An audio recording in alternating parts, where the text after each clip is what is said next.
পরম প্রেমময় শ্রী শ্রী ঠাকুর অনুকূলচন্দ্রের রাতুল রাঙা চরণে জানালাম আমার শতকোটি দণ্ডবত প্রণাম। আমার ভক্তপ্রাণদাতা ভাই বোন মা সকলকে জানালাম জয় গুরু। আশা করব ঠাকুরের কৃপায় আপনারা সকলে ভালো আছেন, সুস্থ আছেন। আমরা যে পুজো করি, পুজোয় যে ঈশ্বর তুষ্ট হয়েছেন সেটা আমরা বুঝবো কিভাবে? আমরা তো নিত্যদিনই পুজো করছি, কিন্তু তাতে যে আমাদের ইষ্ট সন্তুষ্ট হচ্ছেন এটা আমরা বুঝবো কী করে? আমার ঈশ্বর পূজা সফল হয়েছে কি না সেটা কিভাবে বুঝবো? অর্থাৎ কোন ধরনের পুজো ঈশ্বরকে তুষ্ট করে সেই বিষয় আজকে আলোচনা করব। তাহলে প্রথমে আমাদের জানতে হবে শ্রী শ্রী ঠাকুর পূজা বলতে কি বুঝিয়েছেন। পূজা মানে সম্বর্ধনা। আমাদের প্রচলিত ধারণা ছিল যে সচন্দন বিল্বপত্র পুষ্পাঞ্জলি এটাই হলো পুজো। কিছু নিয়ম কানুন, কিছু উপাচার এর মধ্যে পূজা সীমাবদ্ধ।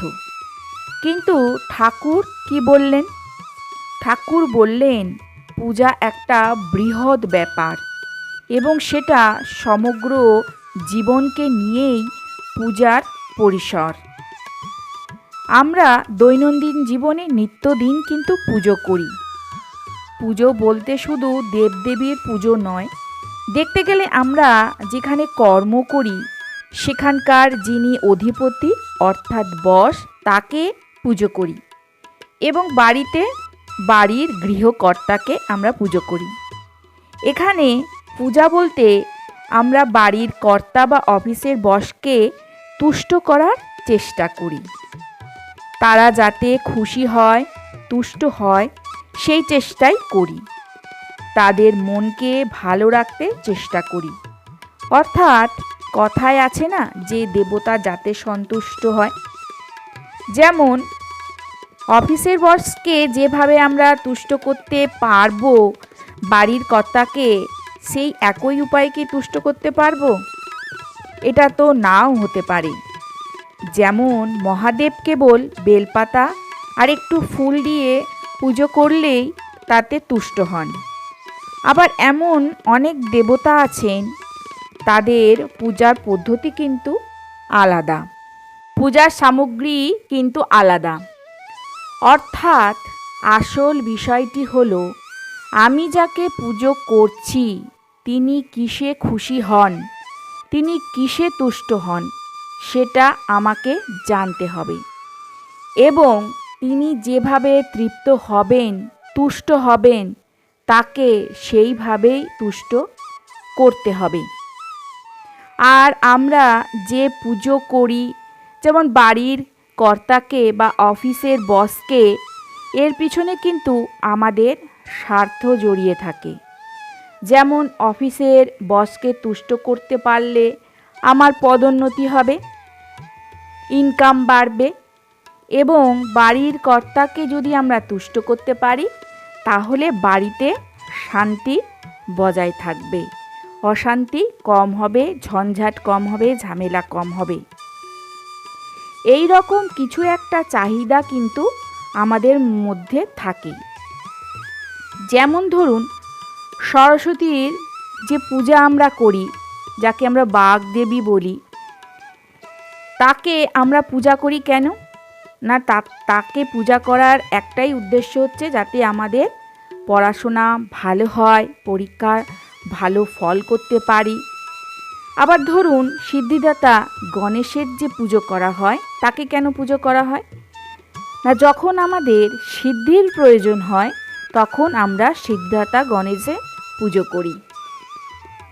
আবার যখন অর্থের খুব প্রয়োজন হয়, অর্থের টানাটানি চলে সংসারে, অর্থের অভাব হয়, যাতে আমাদের অর্থ আসে সেই জন্য আমরা মা লক্ষ্মী দেবীকে তুষ্ট করার চেষ্টা করি। এখানেও কিন্তু মনের মধ্যে কামনা বাসনা নিয়ে আমরা পুজো করি। কিন্তু ঈশ্বরের পুজো সেটা কী রকম হয়? ঈশ্বর লাভের জন্যই ঈশ্বর পূজা করতে হয়। ঈশ্বর কিসে খুশি হন?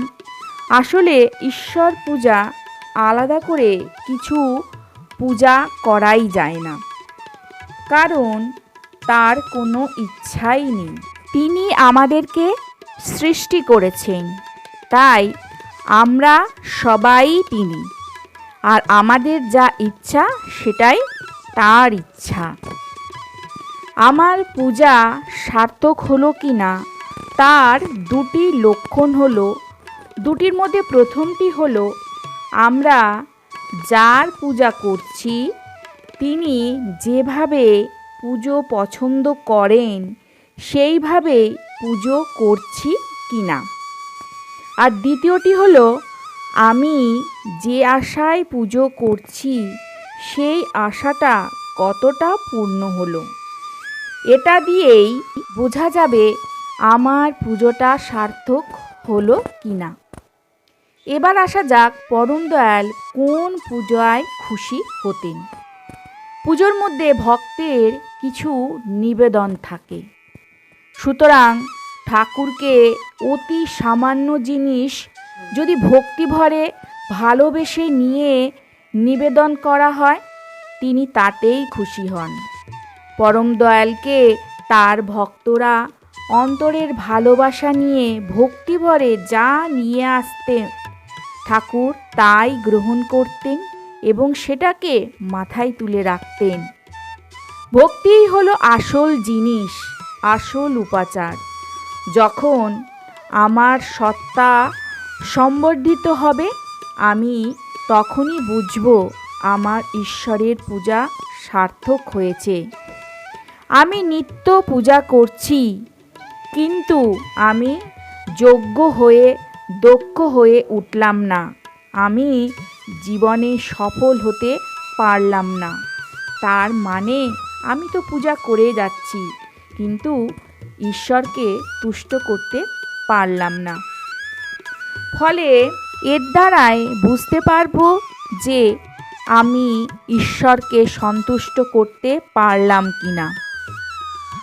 আমরা অনেক দেবদেবীর পূজা করি, কিন্তু ইষ্ট পূজাই হলো একমাত্র পূজা। এই ইষ্ট পূজা ছাড়া আর কোনো পূজাই সার্থক হয় না। পরম দয়াল শ্রী শ্রী ঠাকুর এই কথাটা বহুভাবে বহুবার আমাদেরকে বুঝিয়েছেন।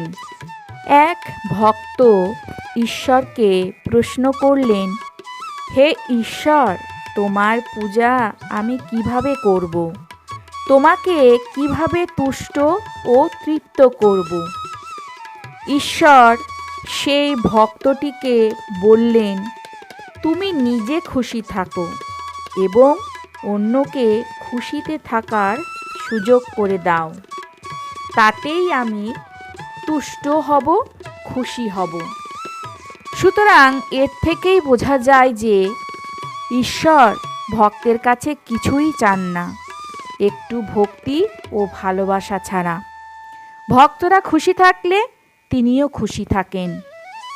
পরম দয়াল শ্রী শ্রী ঠাকুর তার ভক্তদের বলেছিলেন, মানুষের খুব করে সেবা করুন, নরনারায়ণ সেবা করুন, সবাইকে তুষ্ট করে তৃপ্ত করে ভোজন করান, কারোর কোনো অসুবিধা যেন না হয় সেটা দেখবেন। সুতরাং তার পুজো বলতে কি বোঝায় সেটা এর থেকেই বোঝা যায়। তাহলে এর থেকে বোঝা যায় যে ঠাকুর তার ভক্তদের কাছ থেকে বেশি কিছু চান না, কোনো দামি জিনিস, কোনো অলংকার, অর্থ এসব কিছুই কিন্তু চান না, শুধু চান একটু ভক্তি, একটু ভালোবাসা। সুতরাং এটা দিতে নিশ্চয়ই আমরা কোনো কৃপণতা করব না। তাহলে আজকের ইষ্ট প্রসঙ্গ এখানে শেষ করছি। আশা করব আজকের ভিডিওটা আপনাদের ভালো লাগবে। যদি ভালো লাগে তাহলে অতি অবশ্যই একটা করে লাইক করবেন, কমেন্ট করবেন। যারা এখনও পর্যন্ত আমার পরিবারের সদস্য হয়ে উঠতে পারেননি, আমার চ্যানেলটাকে সাবস্ক্রাইব করে আমার পাশে থাকবেন, আমার পরিবারের সদস্য হয়ে উঠবেন।